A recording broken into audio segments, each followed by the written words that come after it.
Merenungkan firman Tuhan, saudara, dari berita Natal.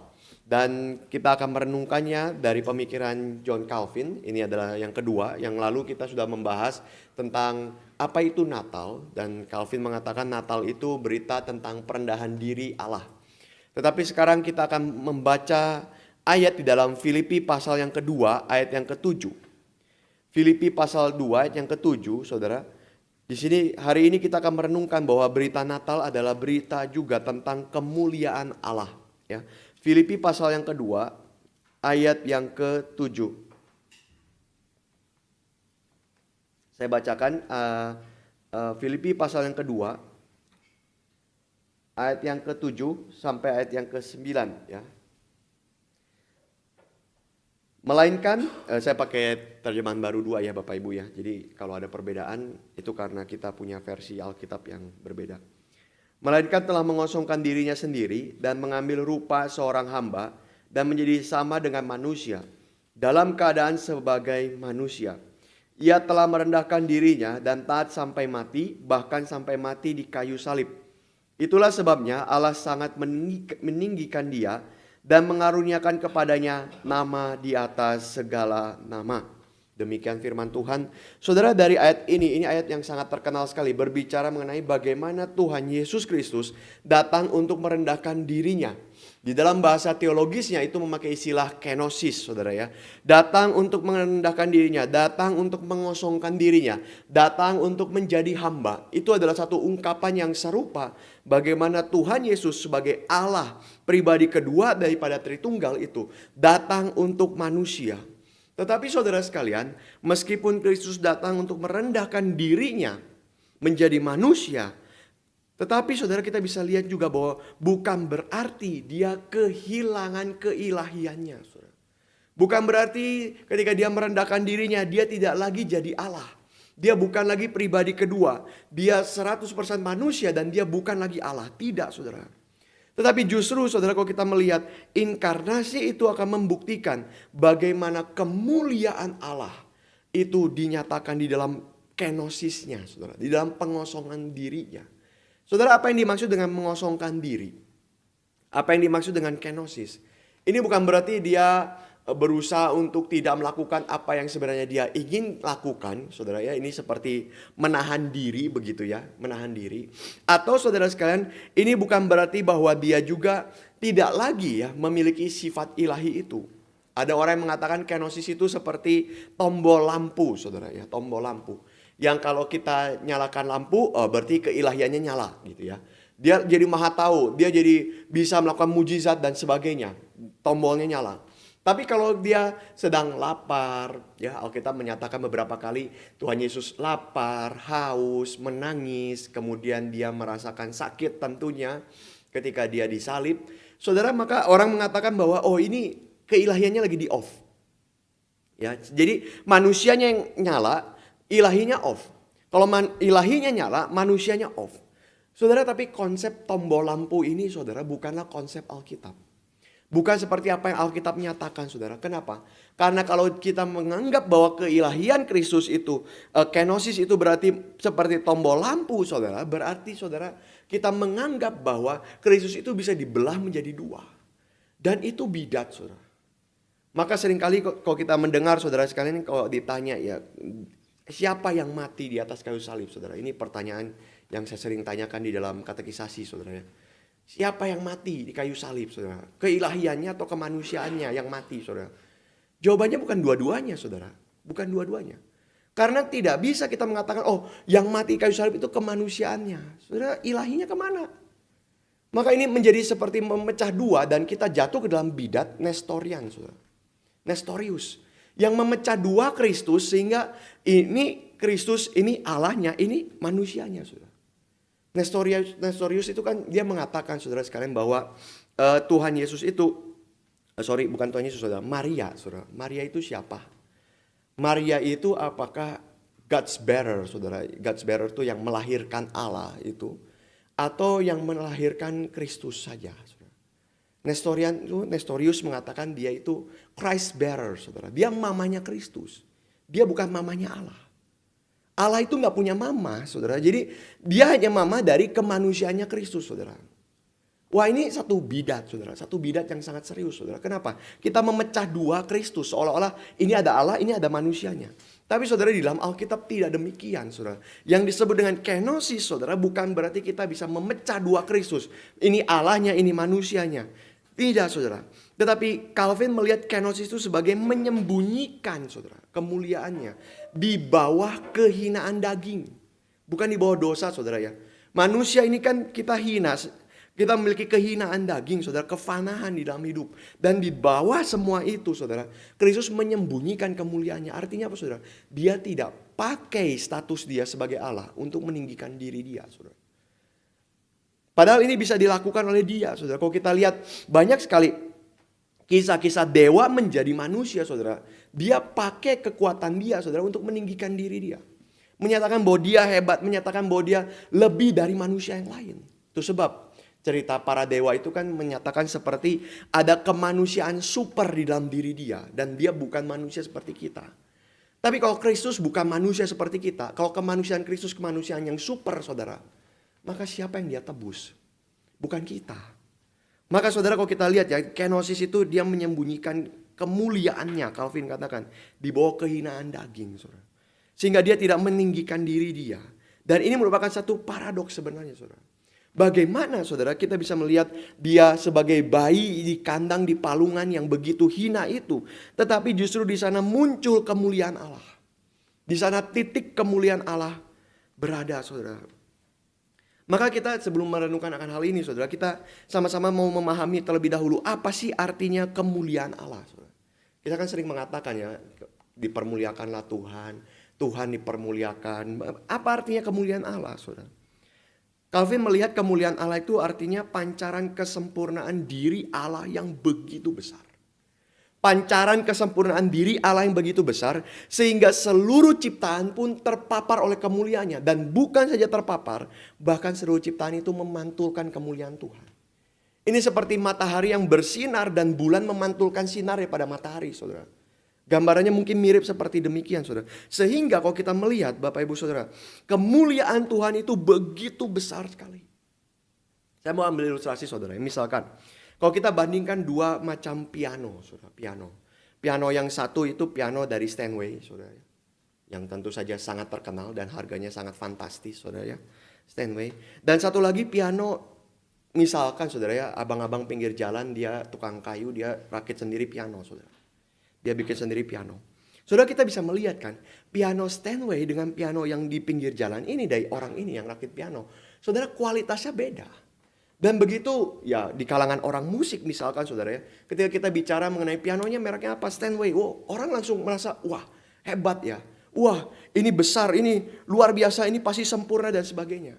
Kenapa, saudara sekalian? Karena dari piano itu, saudara sekalian, mencerminkan kesempurnaan, keagungan dari yang buatnya, saudara. Mencerminkan keagungan dari yang menciptakan alat itu, saudara. Sehingga kesempurnaan itu dicerminkan, saudara, melalui piano itu, saudara. Tetapi, saudara, Allah melampaui hal ini. Kenapa, saudara sekalian? Karena orang bisa tahu keagungan Steinway, saudara. Kenapa? Karena dilihat dari pianonya. Tanpa ada piano, orang tidak tahu dia agung. Tapi Allah, saudara, lebih dari itu. Karena tanpa ada ciptaan, Allah sudah agung, saudara. Allah sudah agung, Allah sudah mulia. Allah sudah menjadi sumber mulia. Dia gak perlu bergantung, saya bikin dulu dunia ya baru orang-orang tahu bahwa dia mulia, saudara. Dia gak perlu bergantung seperti itu. Dia sudah mulia dan justru, saudara, dari kemuliaannya itu dia bisa menciptakan segala sesuatu, saudara. Dia sumber kemuliaan. Saking mulianya, saudara, bahkan ciptaan itu tidak sanggup untuk menampung kemuliaannya. Jadi ada gambaran tidak sanggup menampung sehingga kemuliaannya terpancar pasti dari ciptaannya, saudara. Maka ketika manusia diciptakan Tuhan, dia menikmati kemuliaan Tuhan. Ini kemuliaan sebagian kecil dari kemuliaan Tuhan yang tidak terhingga. Tidak terhingga, saudara sekalian. Kemuliaan yang begitu besar yang bahkan seluruh ciptaan ini tidak bisa menampungnya.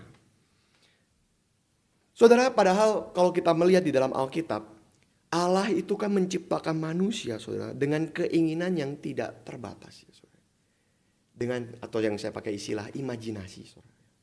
Imajinasi manusia itu kan begitu besar ya. Kekuatan dari imajinasi itu yang bahkan katanya membuat Walt Disney bisa membangun kerajaan kartun yang begitu besar, saudara. Karena ada kekuatan dari imajinasi. Tapi kalau kita lihat, saudara, manusia diciptakan Tuhan dengan keinginan yang begitu besar, dengan kekuatan imajinasi yang begitu besar, saudara. Ya, tentu bukan keinginan berdosa dalam hal ini. Dan Tuhan menciptakan kemuliaannya, saudara, memberikan kemuliaannya di dalam ciptaannya, juga kemuliaan yang tidak terhingga, saudara. Maka sebenarnya ini kompatibel, saudara. Kompatibel yang membuat manusia bisa terus berharap pada Tuhan, beriman pada Tuhan. Karena manusia punya keinginan, saudara. Dan manusia dipuaskan hanya dengan Tuhan. Yang tidak terhingga itu, saudara. Kemuliaan yang tidak terhingga itu.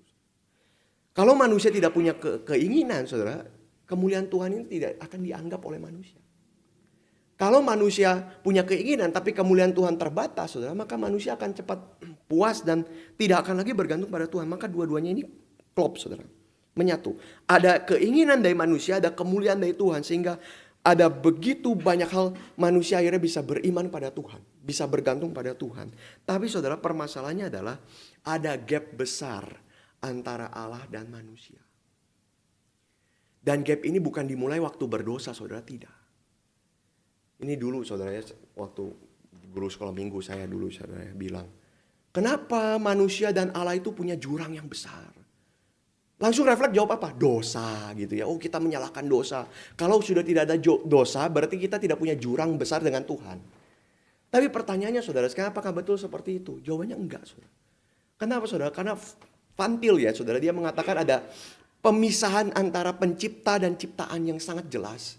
Tanpa berdosa pun manusia perlu mediator, saudara.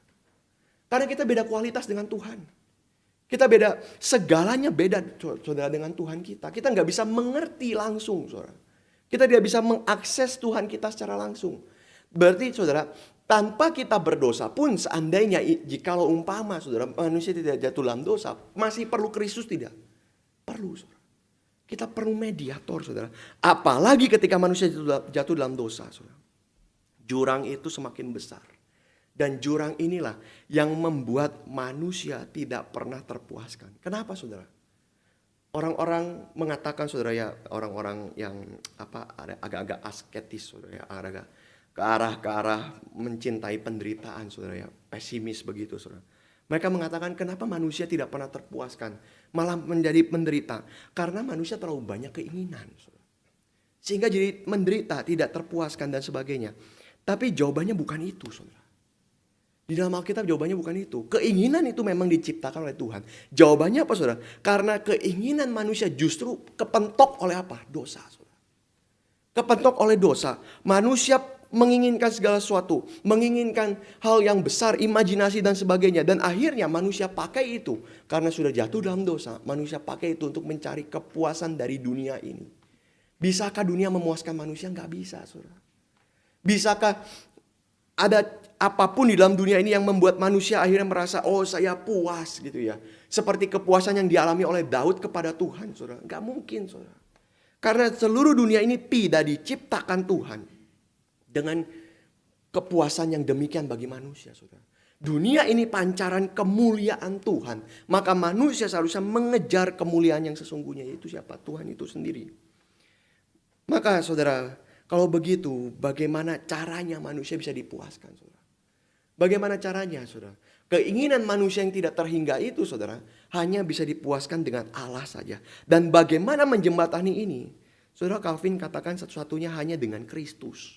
Dan itu yang memang yang menjadi kesaksian dari Alkitab. Dan kita begitu berbahagia, saudara. Karena orang Kristen sebenarnya di dalam Alkitab, saudara, dinyatakan bahwa Kristus bukan saja untuk keselamatan kita. Saudara, ini kadang-kadang yang menjadi satu hal yang terlalu terreduktif, saudara, ya, di dalam Injil, saudara. Saya tidak tahu mulai dari kapan, saudara. Teman saya pernah punya ide untuk meresearch itu. Mulai kapan sih Injil itu diidentikan dengan keselamatan manusia? Itu mulai kapan, saudara? Kalau kita bicara Injil berarti apa? Kamu yakin kamu masuk surga? Kan gitu, saudara, metodenya ya.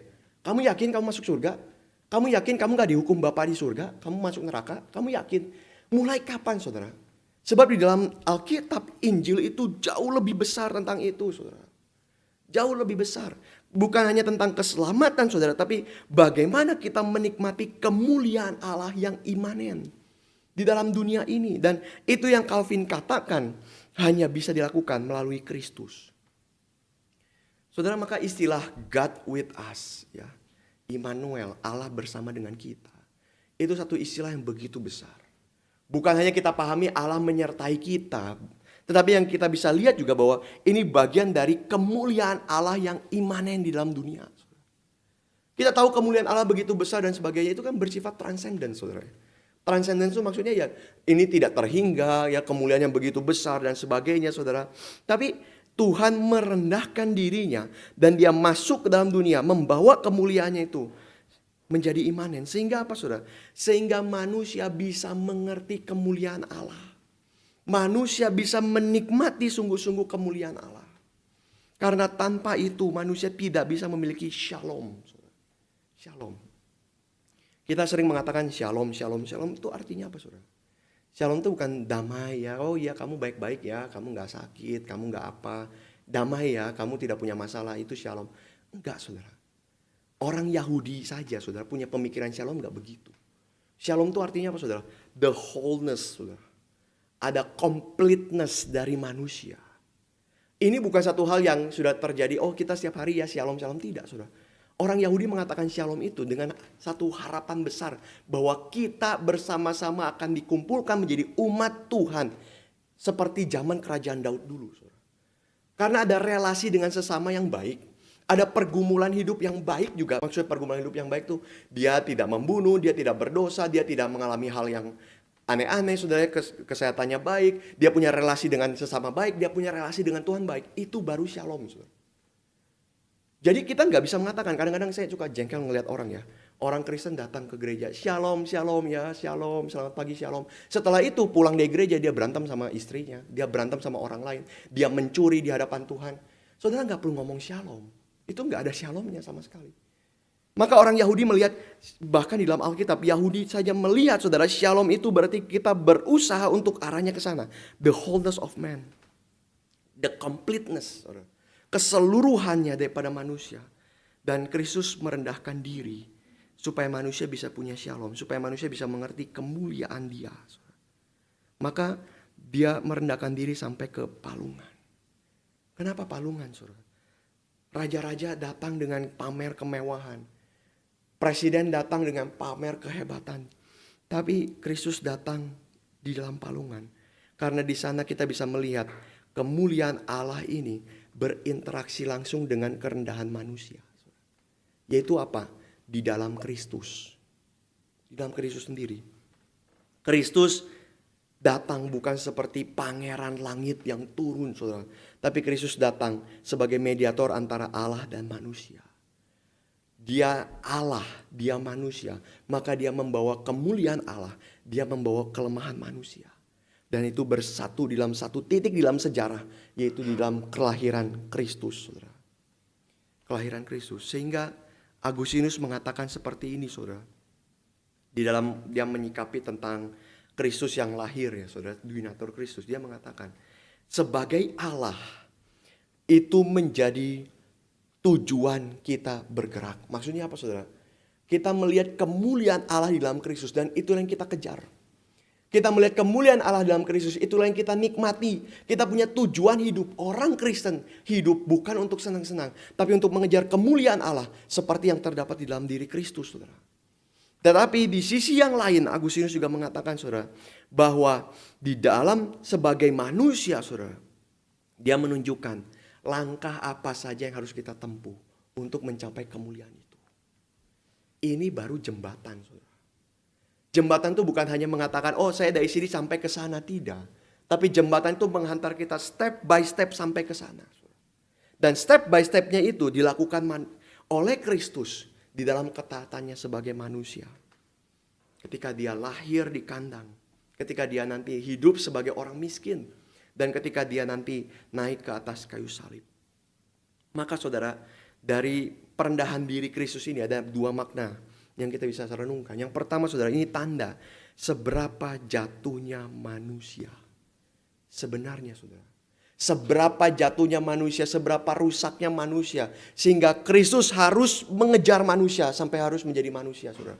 Dan bahkan bukan hanya menjadi manusia. Calvin bahkan mengatakan dia lebih hina daripada cacing-cacing di tanah, saudara.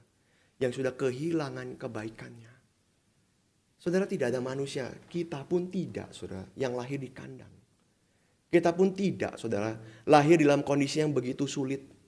Lahir di mana tidak ada orang mau terima dia. Saudara, ini bukan luar kota. Ini kota kampung asalnya Yusuf, di mana harusnya dia saudara-saudaranya kumpul di sana. Teman-temannya kumpul di sana. Orang yang dia kenal semua kumpul di sana, tapi nggak ada yang mau buka pintu, saudara. Nggak ada. Padahal tradisi orang waktu itu, saudara, mereka memang sudah tahu mereka harus buka pintu untuk orang lain datang. Teman dia, kerabat dia, dan sebagainya. Tapi nggak ada yang mau buka pintu untuk Yusuf. Saudara, siapa yang dilahirkan seperti ini? Nggak ada, saudara. Maka kita bisa merenungkan bahkan Kristus itu merendahkan diri seperti, kalau kata Calvin, saudara, seperti cacing-cacing di tanah, saudara.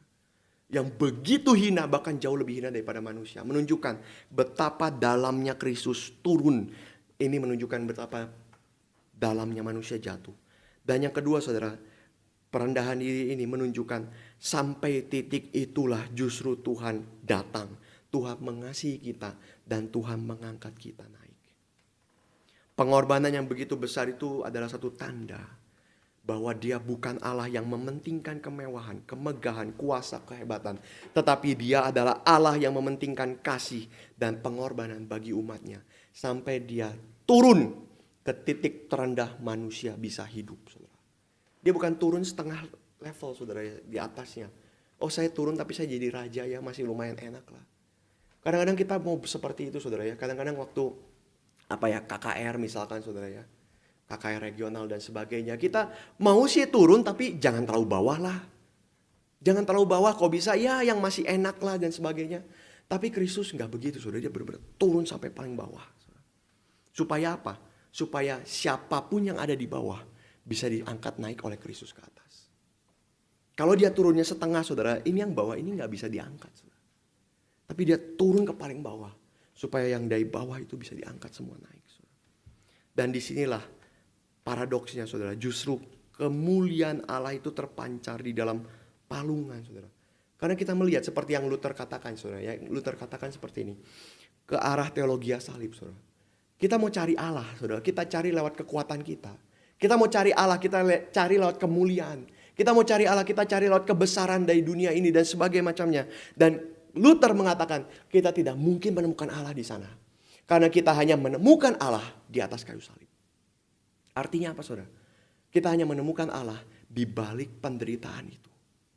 Justru di sana Tuhan membuka dirinya sebesar-besarnya. Untuk manusia bisa datang kepada Tuhan. Dan bukan hanya datang, bahkan kita menjadi anak-anak Bapa di surga. Di mana dia membuka diri sebesar itu? Di atas kayu salib. Maka ini, saudara, yang membuat kita melihat ada kemuliaan Allah yang begitu besar. Ini yang membuat malaikat sorga memberikan kemuliaan bagi dia dan memberitakan tentang kelahirannya. Ini yang membuat raja-raja sujud menyembah kepada dia. Kenapa, saudara? Bukan karena dia melihat ada bayi di palungan semata-mata hanya karena itu saja. Tapi dia melihat ada kemuliaan di balik itu, saudara. Ada kemuliaan di balik semua itu. Maka kita merenungkan dua hal, saudara, dari hal ini. Pertama, saudara, ini menjadi satu refleksi bagi kita. Apa kemuliaan yang kita cari selama ini, saudara? Apa keinginan kita? Apa tujuan hidup kita? Apa yang kemuliaan yang kita pengen dapatkan, saudara? Kelahiran Kristus itu membuat kemuliaan dunia itu tidak berarti harusnya.